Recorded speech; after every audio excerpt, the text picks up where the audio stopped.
Good morning. It's Friday. I think it's March 27th, 2020. And this morning I wanted to remember the time I went to my friend John's grandmother's funeral. John was a very good friend of mine when I lived in Texas in the 1980s. Uh, he was an actor, and I directed him in several shows.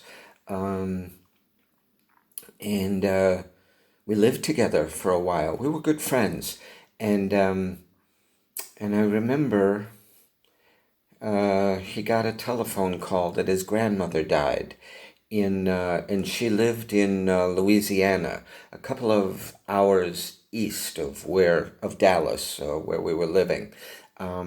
I think it was in Shreveport, Louisiana, a couple of hours drive east. So John went to the funeral to be with his mother and his sibling brothers and sisters and all. And I was working somewhere in Dallas at the time, and they were. It wasn't a funeral; it was a memorial service that they were going to have for this old woman, his grandmother, who died, and it was on a Saturday. So I thought to myself, well, John went on ahead to be with his family and all, and I thought, well, I'll go and to support my friend John and all. So I drove to Shreveport on a Saturday, uh, and I got there to the funeral home where it was at, the chapel, wherever, and his family had gathered and all, and John and he had a twin sister, I remember, and maybe a brother. They all read letters, really lovely letters about their grandmother, very heartfelt, very poignant. And his mother was there as well, and I knew his mother. Her name was Eileen. I think she was a retired nurse, and she was a little bit, well, more than a little bit neurotic and hysterical. And of course, she was deeply grieving because she had lost her mother. So it was this lovely memorial service. And then when it was over, everybody was leaving the chapel and all. And John was very pleased and happy that I had made the gesture to come and support him through at that difficult time.